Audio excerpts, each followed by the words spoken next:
Hey, Rising Church, welcome to another round of Grows. We're excited to be here and to be with Kristen. Most of you guys probably know who she is, but I'll let her introduce herself. But today, as we continue our series, going through kind of this idea of beyond Acts and kind of what happens to the church as it expands from Jerusalem to the ends of the earth, that didn't just happen in the book of Acts. It kind of continues on to today as we take the message of Jesus and the good news of Jesus, basically from where we're at to people that don't and wherever they may be.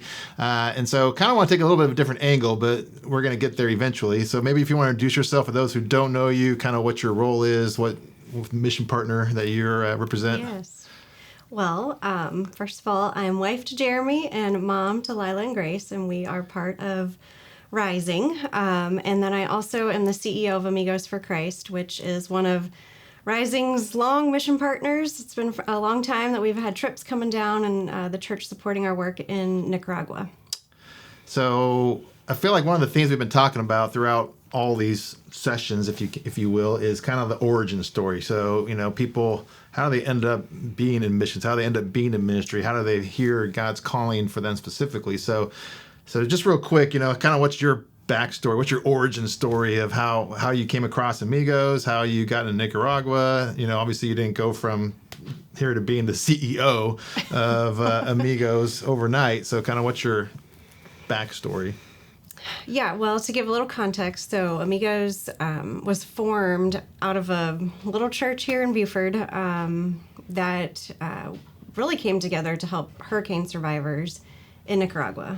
Hurricane Mitch hit the country in 1998 and just sat over the northwest part of the country for about 5 days. There was a massive mudslide that killed 3,000 people, just buried them instantly.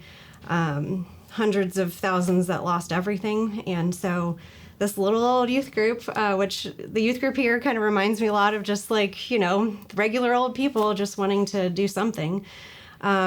They took a trip down and to help hurricane survivors rebuild homes. And on the way home, it was a group of basically youth leaders that formed the 501c3 that became Amigos for Christ. And then I didn't come into the picture until about 5 years later. I went down on my first trip when I was in college. It was the year before my senior year of college. I just had the most incredible experience being able to, it was just happened to be the trip that I went on.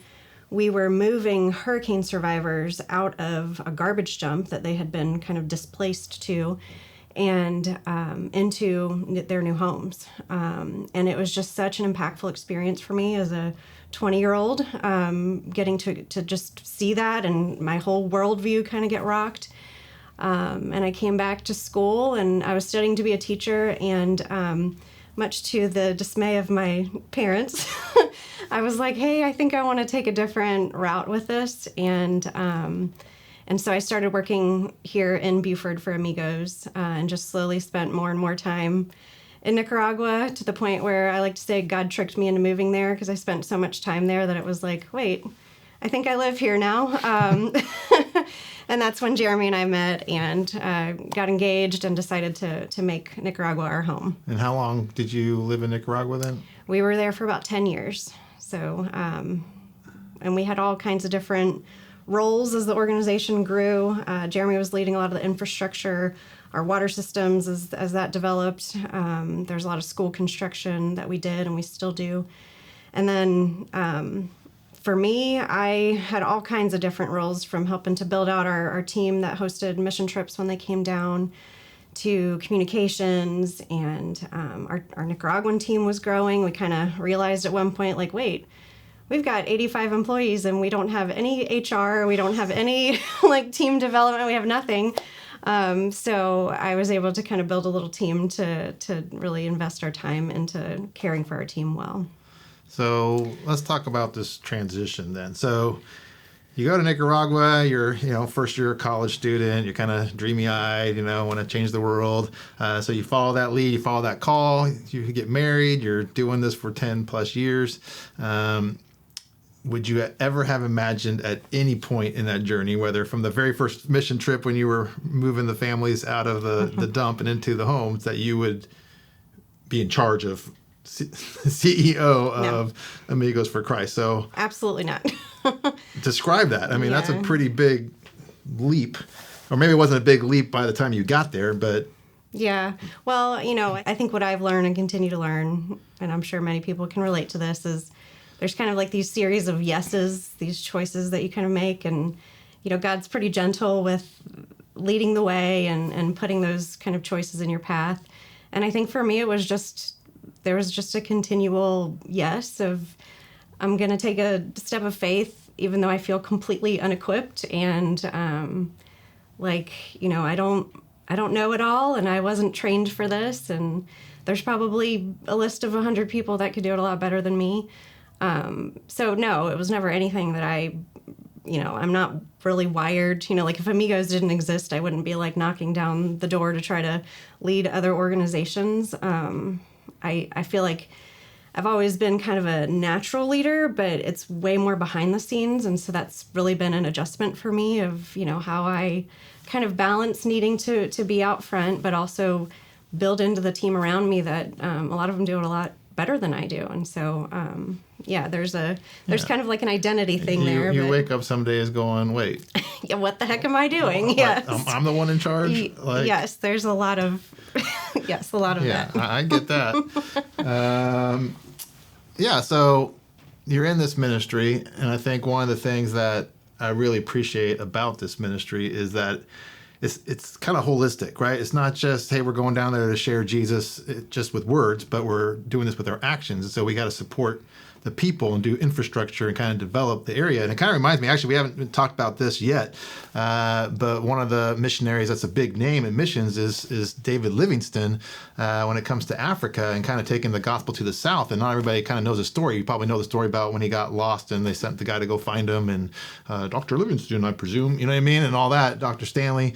But he was a missionary, and he actually grew up in Scotland. He was pretty poor. He grew up working in the factories during the Industrial Revolution kind of time, and felt God's nudging into missions. Actually paid his way through his work at 10 years old on working in the factories for him to go to medical school with the intent to go to China.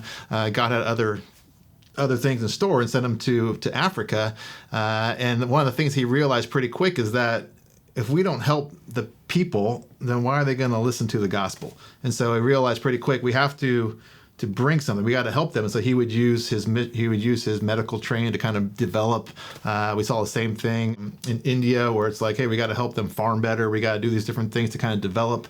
And David Livingstone, his whole thing was, if we want to end the slave trade, which was during the 1800s, we need to develop the economy of these people. And that's why he started exploring, because he was trying to find a way for the kind of goods to get out from the interior of Africa, get to the ports so they could make it up to Europe. And that way they could develop these countries and these people. And that was a way for them to open up. And then they would be open to the gospel because you're improving their lives. And so when you go to Nicaragua, I mean, that's happening in all kinds of different projects that Amigos is involved with. So I don't know if I could name like 4 off the top of my head. I'm sure there's more than that. But from you got the schools, you got the farms, you got the water systems, you have all these different things going on. So maybe for those that don't know and maybe aren't going to have the chance to go see it for themselves, although you can this July, little commercial right there. What are some of those economic development, and why is that an important hand and avenue for Amigos to share Jesus?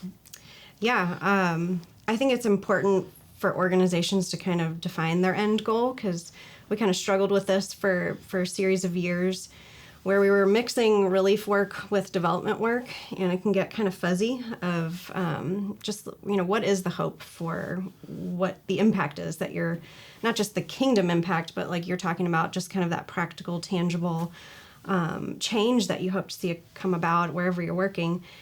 And so we made this really, really hard shift. And it took us about 5 or 6 years. This was probably in the mid-2000s. After that hurricane relief work happened and there wasn't a crisis on our hands anymore, we decided we wanted to make kind of play the long game in Chinandega, really investing in rural communities and walking beside them for a period of time, with the hope that we get to the point where there's not a dependence on the organization, that we get to step back and we get to invest our resources in other communities that might need it. And so we've got a whole model, built around that. And you mentioned a lot of the different components of it. But the really interesting thing, especially that kind of leads to the economic development piece, is who doesn't want to see poverty solved in the world? And there's such a tie between spirituality and poverty, and we're not exempt from it. We often see, well, this poor country or that poor, whoever, and you kind of say, well, they're poor. And I think, what we've learned over the years more than anything is that poverty, there are tangible symptoms of it. You can see it in somebody's living conditions. But it happens to all of us. Poverty at its root is how we view ourselves. It's how we view our God, or how we view God, how we view the community around us, the people in the world around us, how we view who we are to them. And so, as we kind of developed the model that we have, that is what was at its core. And so, it's easy to focus in on the water systems and the farming and the schools and things. But the whole idea of it is that as we walk people through that process, that there's something that changes inside of them, of how they view themselves. That they have, it's called, the nerdy speak for it as asset-based development. It's that they have something to share with the world, that God gave them gifts. He gave them a mission field that they are on in their own country, in their own communities, in their own families.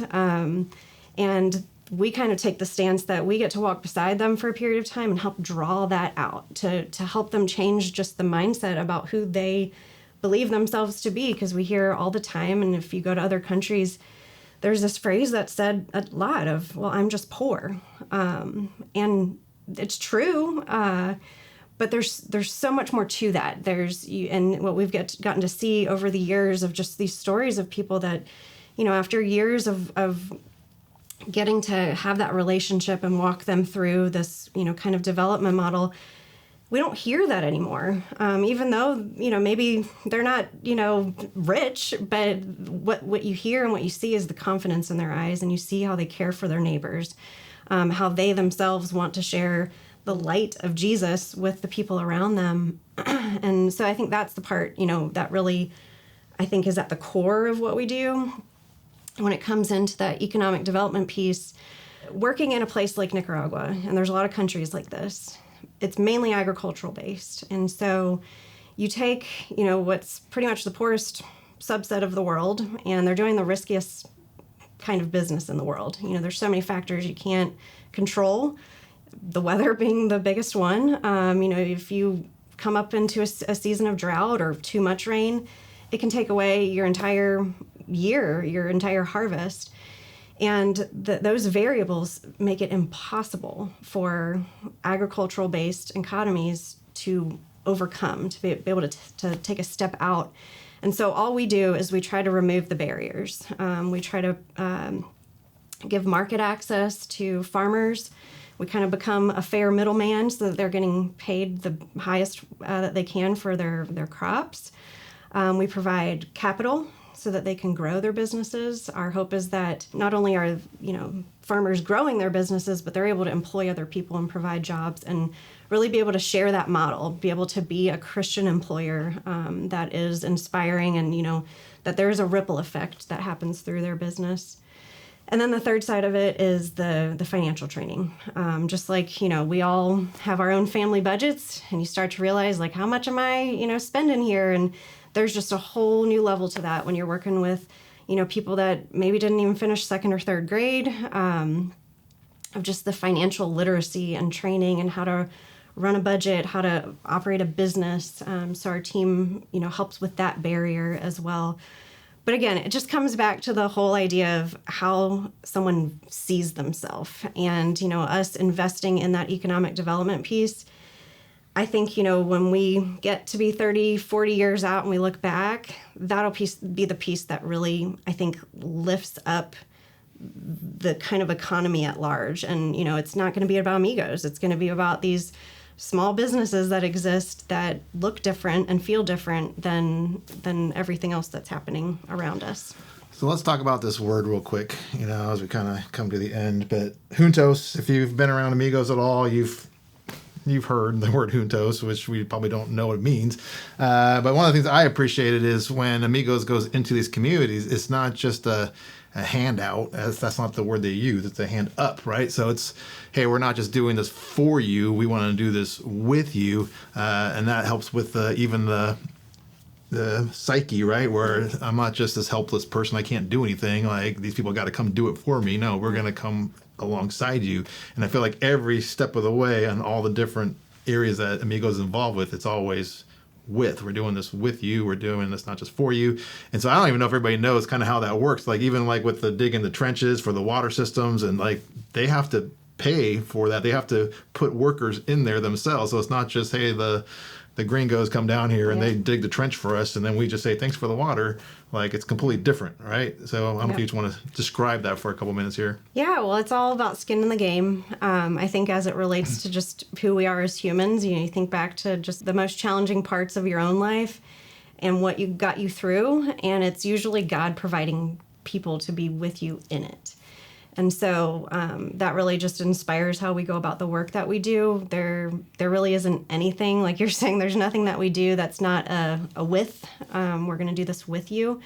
And it does all lead back to that idea of when God can bring us together and when we're in this together, there's just so much more that can come out of it. It's like a beautiful image of the church working together. There's so many stories of people that come down. I'm one of them. People that come down on trips and you hope to come to help and to give of yourself and to do for in whatever way that you can. But what happens is there's almost like this exchange of you receive more than what you had expected to give. And I just think it's a beautiful image of juntos. It's when we all come together, and it's kind of like the little boy that showed up in the field when Jesus was feeding the 5,000, and it was like, how are we going to feed these thousands of people? And here's this little boy with a basket of bread and fish, and he's like, well, here's what I've got to throw in. And there's a miracle that happens out of it, and that's just a really good representation of juntos. It's what happens when people come together and just say, well, here's what I've got to offer, and we all have something to offer in some way. Yeah. And doing it side by side, or coming alongside to encourage, like the locals, if they're digging the trench and they're getting tired, and all of a sudden this bus full of missionaries in that sense come and says, hey, we're not just doing this for you. We want to come alongside and encourage you, and let's keep going. And together we can get further than we could by ourselves to keep them going, because sometimes they got to dig for months, right? Yep. And so they're digging, and then somebody comes and helps them catalyst and get that much further in a day. We kind of liken it. We liken it to like if you have a friend that's running a marathon and you show up to run a mile with them, just the energy that you can bring, the encouragement you can bring to just, you can do this, you can keep going. We're here with you. So if you're interested in finding out more about Amigos, I would definitely hit up. There's quite a few people at Rising that know some stuff. But it's a great ministry that we get to partner with. It's great having you as part of Rising. That's a whole other story we could talk about, but we won't. You know what I mean? Like doing this partnership together, but also hopefully being able to bless you guys as a family as you're in mission, so that you don't feel like you're all alone. So I just think, as we were discussing some of these things that you brought up with the economic development and even your calling and other things, hopefully it's going to enable us to further God's kingdom and further what He's trying to do in and through us at Rising. So thank you for all your work and your story and sharing it. And we will check back in with you. I think we have 2 more weeks after this, so we will check back in with you next time.